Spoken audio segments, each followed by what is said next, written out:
All right, hi Sarah. Before we get started, I just wanted to do another reminder about confidentiality. Obviously, anything that we talk about in this meeting is confidential, with the exception of you being hurt, you having the idea of hurting someone else, or anything that's maybe suicidal. So, do you have any questions with that? No. Okay, great. So, how are you doing today? I'm all right. And how has the week been so far? Uh, it's been a tough week. A tough week? Conflicting emotions week. Okay. So I know that last time we talked about, a variety of things, certainly the roommate issue. We also talked about how that was being handled with the housing staff. I know that we also met with Dean Jones about that issue. What are the conflicting emotions this week? Well, my roommate decided to accept a room exchange, which I was extremely ecstatic about. She has until Sunday to move out, which I'm very excited for. But my conflicting emotions is actually not related to the roommate issue. My childhood friend passed away, and he was only 24, and I went to his funeral yesterday morning, and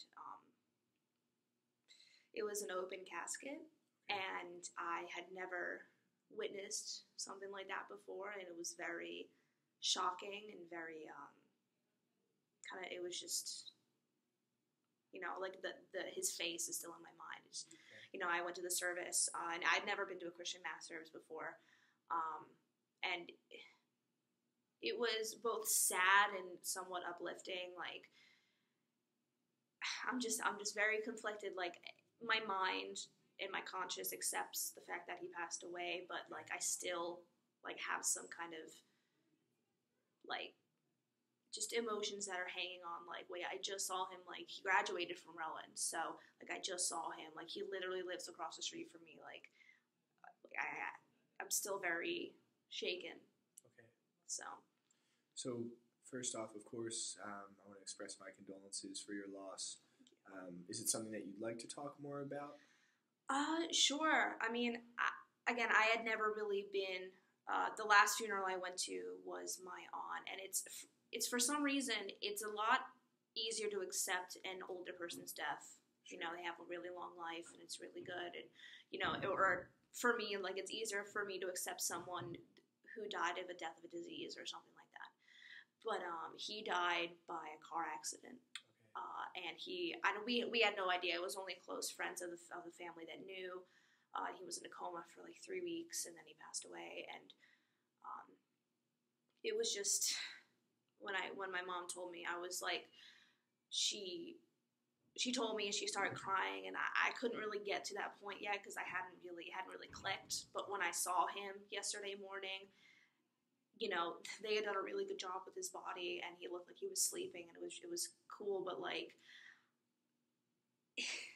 it's just, my mind can't wrap around that fact. Like, seeing a body without a life is just, it's scary. Yeah. It's shocking. And someone that intact and that just, like, when you think of a dead body and, like, in movies and stuff, you think of something like, someone got shot or someone, like, got all mangled, but he was perfectly intact. I think he got maybe some lacerations, he got some brain injuries, but, like, everything was internal. So you couldn't see anything on the outside. So he looked perfectly fine. He just was dead. And it was just really weird and shocking and not what I expected. I actually didn't expect an open casket. My mom and I were kind of freaking out. We don't really know what to do, when this kind of thing happens. I kind of went in. I was like, I'm sorry. I was crying a little bit, and obviously, but like I kind of still don't know what to do. It's like, I wish, even though like crying is all I can do, but like I wish I could do more. And I'm not religious in any way, shape, or form, but for some reason, the Christian Mass, like, felt really peaceful and, like, really uplifting. And, you can do whatever you want with your religion, I don't really care, but, like, it was cool that the Christian Mass and everyone, like, gathering to, send his spirit off. It was really it was interesting. It was just a shock factor because it happened so quickly. I hadn't thought of this kid for years because I hadn't seen him for years because he graduated in 2014. And, you know, he got a job. He was a chem major. He got a job right away out of high school.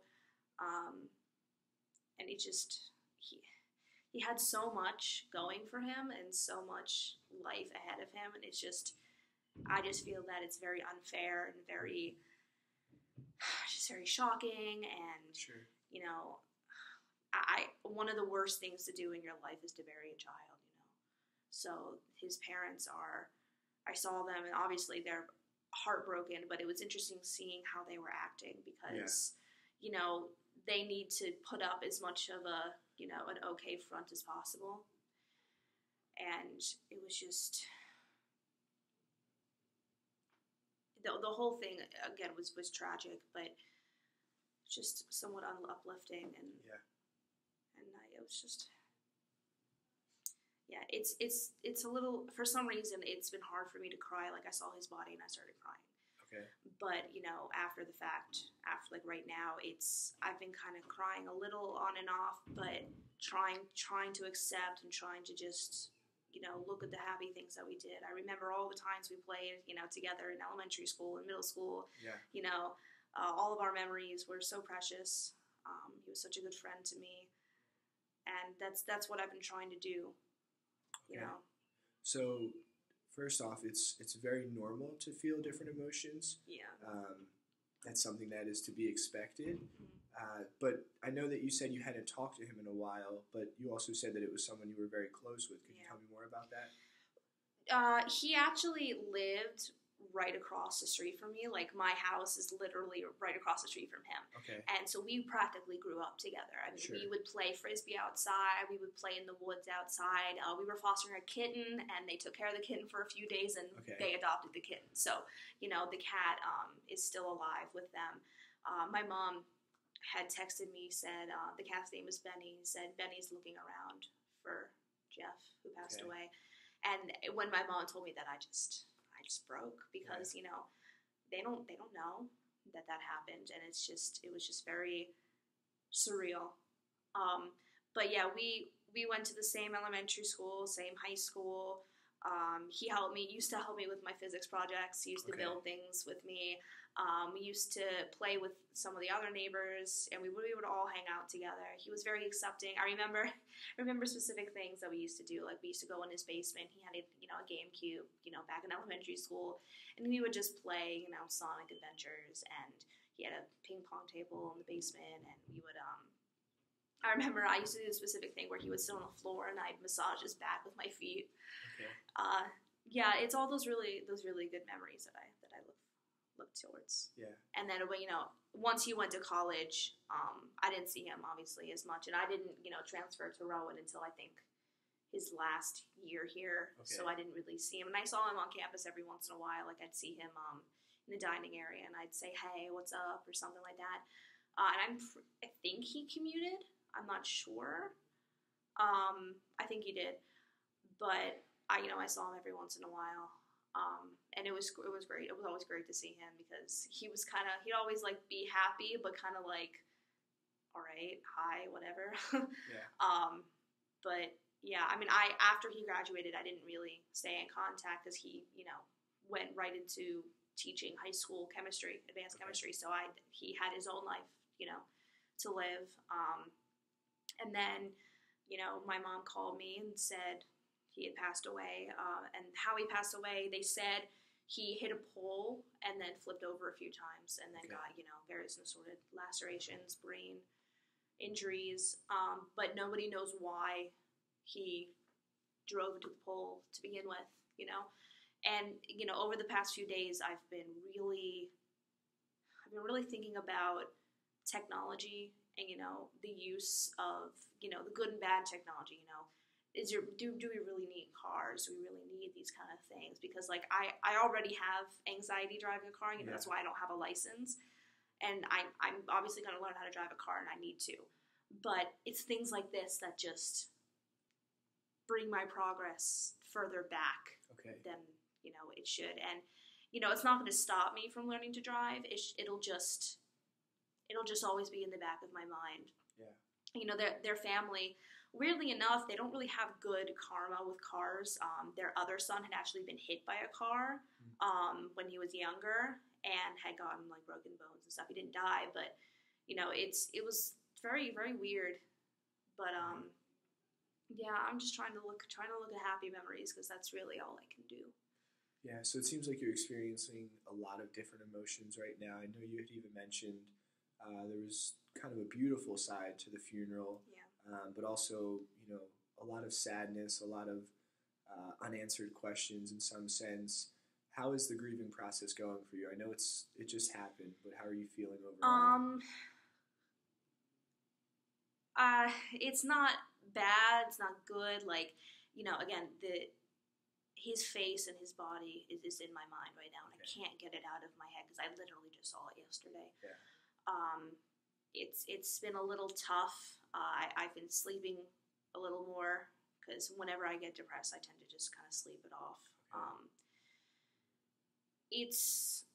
I think it's better than some other people my dealing, and I try, because I'm more of a scientific person, I can kind of see, like his body is dead, like I kind of understand it. I kind of get jealous of people who have such devout religious practices, because there's something about religion that helps people with grief. Yeah. And, I as a scientific person, like, I don't believe in God, and I don't believe in those kind of things, but God, sometimes I wish I did, because I feel like that would help me a little more. My cat's been helping me. Yeah. He, gives me some comfort. My mom back at home helps me. The entire family's shaken up. I mean, we all grew up with each other. Okay. So, we were all very close family-wise. It's just very interesting to see the dynamics in the family. Like my dad obviously doesn't know what to do either. He becomes very distant, even more distant than usual in his emotions. And, he would like go out in the car, and he would just go walk around. And my mom and I would kind of connect more because we are more the, solitary, like, depression people. Okay. We kind of just don't want to do anything while my dad has to do something in order to, like, get his mind off of it. So, and it was interesting seeing how different people reacted to the grief. Yeah. And it was kind of nice being able to see other people because I actually saw old friends from high school, old families. One of the people there just had a baby, a 2-month-old baby. So that was pretty cool. Hadn't seen her for a while. Some old teachers, some familiar faces. It was just nice for everyone to gather. Sure. And we were all kind of surprised. It's hard. It was a very sudden thing, so we were kind of expecting more people to be there to the service, but there weren't. I mean, like because I live so close, I was able to come to the service. I mean, like, I had a quiz, that morning, and I was just like, I'm not going to take it because this is more important to me. So I can kind of, take that, like, even if it, like, hurts my grade, like, it's my decision. There's a lot of people that can't do that, and and, like, the family understands that, and we all understand that. We were just kind of confused on why there weren't a little bit more people, and, like, his students were on spring break, so, like, they were wondering why they didn't come. So, like, it was still a good service, and it was still, sad, and was still, like, uplifting at the same time. But we kind of wish that more people would have come. Yeah. Because he touched so many lives and so many people. Sure. And he was just a wonderful teacher, just a smart person, and he had so much to go for in his life. It was just. So I do want to just mention two things. Of course, that there's resources on campus when you experience a loss like this or a tragedy. So we do have the counseling center, and I know you've been there before. And we also have Let's Talk, and that's another initiative out of the counseling office, which is much more informal, just the option to kind of pop in, talk for a few minutes with a counselor. So if there are resources that you think would be valuable, because I know that, of course, a loss is very difficult, and the depression side of it can be even more challenging. So being aware of that is a great resource. And also, and I know that you said, not taking the quiz isn't something that concerns you, but you also can be exempt from that class. So if there is an issue where the professor doesn't allow you to retake it or is going to give you a 0 for that, going to a funeral does exempt you. Yeah, she does drop the lowest grade, so she said, it's your option to not take the quiz, and she drops the lowest one anyway, so she was just like, you can't make it up, but you can drop it. And I'm like, well, forget it, then I'll drop it, because, it's more, this was more important, so let's just forget it. Cool. So looking forward, what are some ways that you plan to cope with this? Because it seems like it's something that is certainly, troublesome right now, and it's something that is making things difficult. Are there any things that maybe you've been trying, and I know it was just yesterday, but maybe besides for sleeping, any things that you've been trying?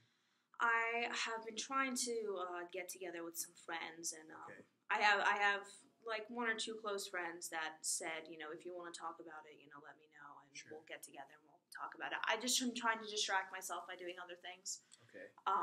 Doing my homework, studying, reading, playing video games, cuddling with my cat.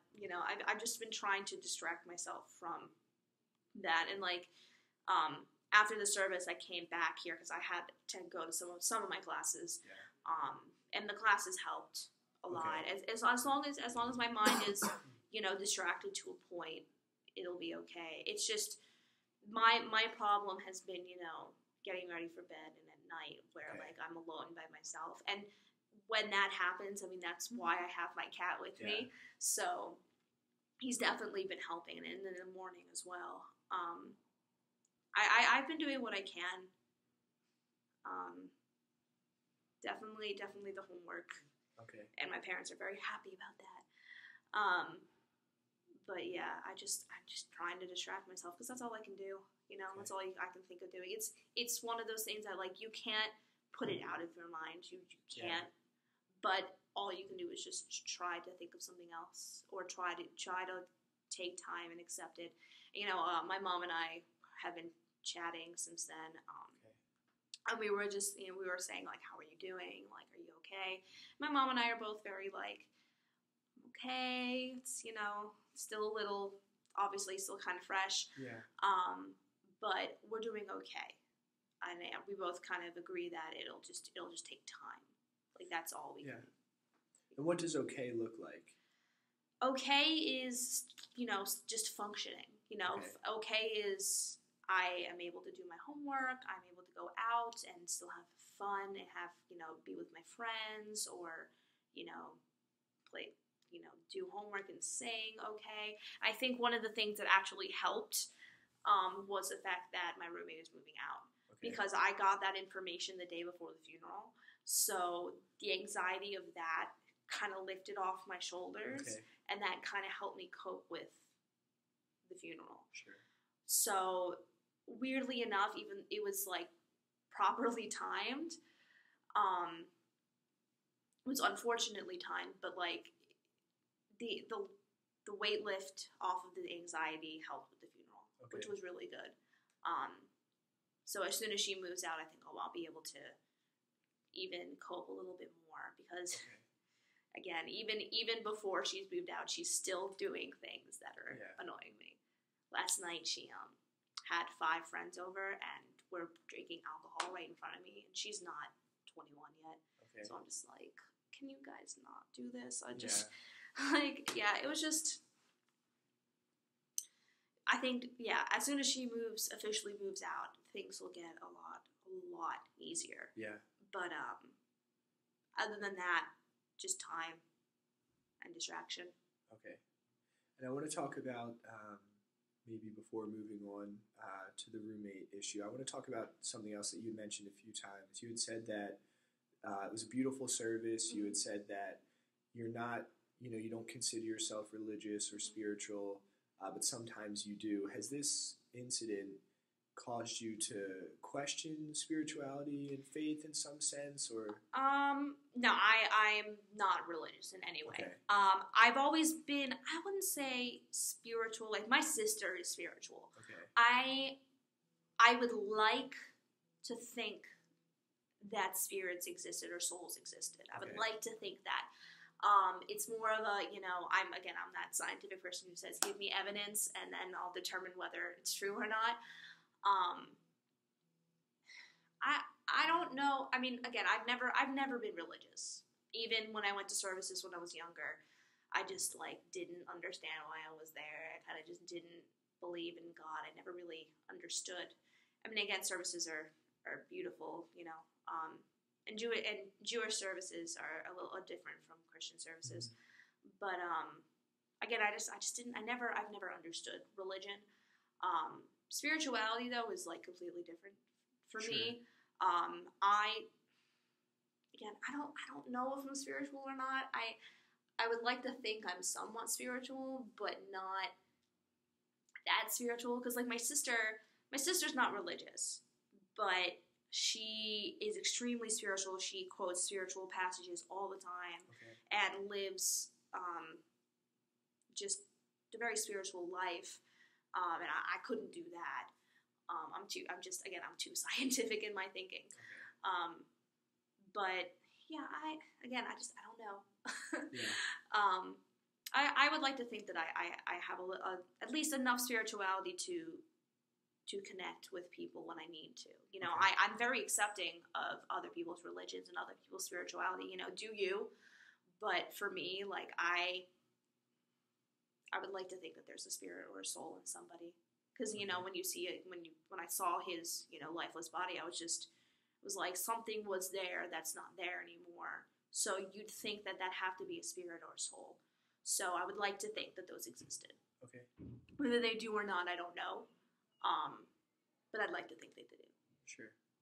So is there anything else related to the funeral or the loss of your friend that you want to talk about? I think I covered a lot. Yeah.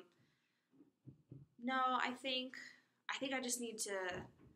The more I talk about it, the easier it's been. Good. So the more people I talk to about the funeral, the more I've been able to accept it. So I'll just have to go and talk to various assorted friends about Sure. it. And I've been able to. They've been very accepting of it, and especially my friends who are Christian and say I told them I went to a Christian mass and they were like, oh yeah, those are really depressing. Be careful with those. And I'm like, oh, I had no idea. I mean, it was sad, but Yeah. it was also very uplifting. So Good. it's been nice to have people who understand, because this again was my first Christian mass. It was my first seeing a dead body, Yeah. so peaceful looking. So, because all the other funerals I'd been to was either a closed casket or they were all Jewish, so it was like a 30-minute service and that's it. Yeah. So I had never really experienced something like this before, and it was both a good and a bad experience. But I'm glad that I went to the funeral. It was definitely something that I wouldn't have wanted to miss. Good. Well, I want to thank you for sharing that with me. I know that that's something that can be really difficult to talk about. But as you mentioned, for you, talking about it is something that's been beneficial. So I do appreciate you sharing that. And I want to give you the option. It's certainly a heavy topic. So if you'd like to discuss other things today, whether it be about the roommates or classes, we can certainly do that. Or if if you're kind of happy with what we've talked about, we can certainly end it there as well. Yeah. No, I mean, I don't think we need to talk about anything else. Again, my roommate's moving out on by Sunday, Okay. hopefully. Everything's been okay. Okay. Everything it's moving slowly, but it's working. I've been, my classes are okay. I'm a little behind in some of my classes, and I need to catch up. And this has kind of put me back a little bit, but Okay. I'm trying my hardest to go forward. That's all I can do. I need to move forward. Time goes on. Yeah. That's what I gotta do. Yeah. So it seems like kind of with, again, that concept of classes being okay and, life being okay in general, as you said, that's sort of functioning. So if you want, what can we do to get you from kind of okay to good or great or even just better? so that it's not just functioning, but maybe it's enjoying those things and, finding more joy in that? I think right now what I really need is someone just to be with me. Like I have one of my friends. I don't know if I told you this, but Monday before the funeral and before I knew that my roommate was moving out, was it Monday? No, it was Tuesday. I actually had a mental breakdown in class, so I had to leave class. Which you shared with me. Oh, okay, I did. Email, right? Yeah, I think I did. Yeah. And I had to leave the class for a good 30 minutes. And I had a one friend who he said he was busy, but I told him I needed him, and he just came right down and sat with me for a little bit. Like I think right now I need more of that kind of friendship. And I don't have that many friends, but I have a few close friends that are willing to do some stuff like that. Okay. I just need to, I brought my computer with me, and I plan to do homework here because I don't want to go back to my room. Okay. Because if I go back to my room, I won't get things done. So I just need motivation to get out, be with friends. I just need to be with people right now. And usually I'm an introvert. I don't like being around people, but there are certain times where I need to be out and about, or else I just get bogged down. So I just need friendship right now. Okay. And again, I've had some friends who have been willing to do that for me. So. Good. And you said kind of being out, because when you're at your room, you're not as productive. You tend to not do as much work. Do you think maybe scheduling certain times that you can come to the library or go to Wilson maybe to do work would be something that would be beneficial? Yeah, and I have been doing that recently. The problem is that, I'm not a roll out of bed and go kind of person. Yeah. I take time to get ready in the morning. So it's better, this Sunday I have rehearsal for one of my things. So, after rehearsal, I'll be going to the library and doing homework. I have to kind of have a motivation to go out. And again, if something's scheduled like today where I need to go and do something anyway, I might as well just bring my stuff with me. So I've been trying to schedule those kind of things on days that I'm off because I have 3-day weekends. I've been trying to do that more so I can just go out and do my work. Okay. It's hard to schedule it just for the sake of scheduling because it takes me for a while to go, get ready. And there always is there will always be one day where I just need to not go out and do anything. But recently, with everything that's been happening, it's been just a lot right now. Sure. So, I've been trying to scheduling things, and things are getting more and more intense because there's been, my opera thing is in 3 weeks, and I have a studio recital in 2 weeks, and I have to memorize things and all this homework. Things are piling up a lot. So that's why I have been scheduling to go to the library and to go to various assorted places. And I'll try to do that more. I just need to find an excuse to schedule something so I can find an excuse to do my homework. Yeah, and it seems like obviously there's a lot that's going on between the loss of your friend, issues still with the roommate, which hopefully come Sunday will be resolved, but the opera coming up, classes. So it's very understandable that you'd be experiencing a lot of different emotions and that your anxiety might be a bit higher kind of at this point in your life than maybe a few weeks ago before some of these newer issues had developed. It's a different kind of anxiety. Before, my anxiety was my roommate. Okay. Because she was just kept breaking rules and kept doing obnoxious things to me, and the anxiety was, slowly got into a depressive state. And then with the funeral, it's more of a depression than an anxiety. The anxiety that I have now is just because I have a lot of work to do. Nothing because now that I know that my roommate's moving out, I'm just all right, forget it. I just don't want to deal with that anymore. Yeah. So the only kind of anxiety is the work anxiety, and that's not a bad anxiety. That's an anxiety of, okay, I need to do my work. Yeah. So I'm not worried about that anxiety. It's this depression that I'm worried about. And it's weird how in tune I am with knowing like when my depression kicks in and when my anxiety kicks in. Yeah. But yeah, no, definitely right now it's more depression. Like even with me getting, 10 hours of sleep and I'm tired, that, you're depressed when you're tired after sleeping too much. So and my anxiety like makes me shake sometimes. I have to be careful with my anxiety for singing because then it starts hurting. But I've been able to deal with my anxiety more because of my roommate moving out. It's the depression I have to worry about. But again, I've been, talking with my friends, talking with my mom, doing what I can.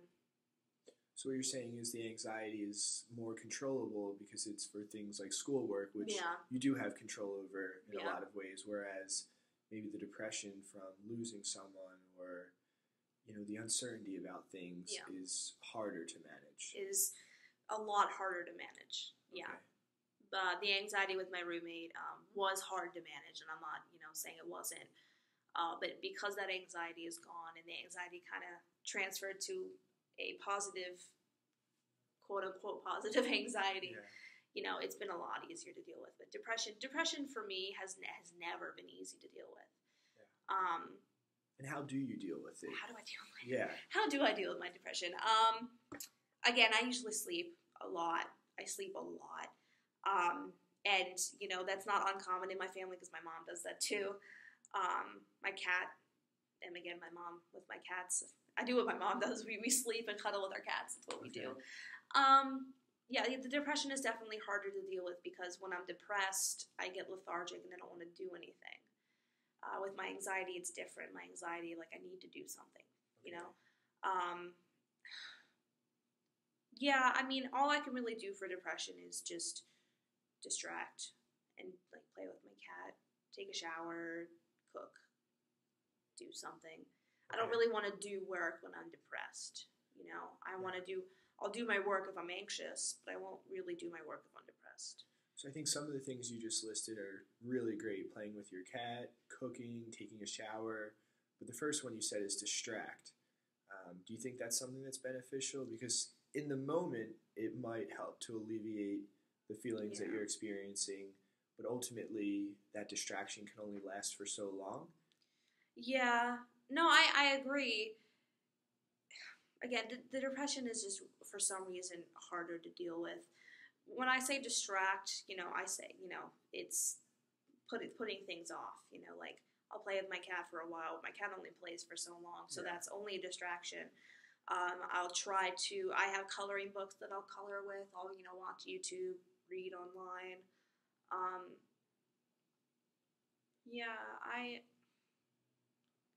I don't know. Because I think it is hard. You're absolutely right. That's a very normal kind of feeling to have. But I even think maybe when you do distract yourself by reading or watching YouTube videos, those things could be great things to increase your wellness, but they might also be contributing to the anxiety because those time periods you could maybe be doing schoolwork or being more productive. So maybe kind of that spiral effect. And I'm well aware. And, whenever I, color or whenever I play with my cat or whenever I watch YouTube, I'm well aware of the fact that it's a spiral effect, and that's probably the hardest thing about balancing my depression and anxiety, and, the more I take my abnormal psychology class, the more I realize, like, everything's connected. Yeah. And it's really annoying, and I don't want it to be connected, but it is. Yeah. So, like, my depression and anxiety are, like, bonded.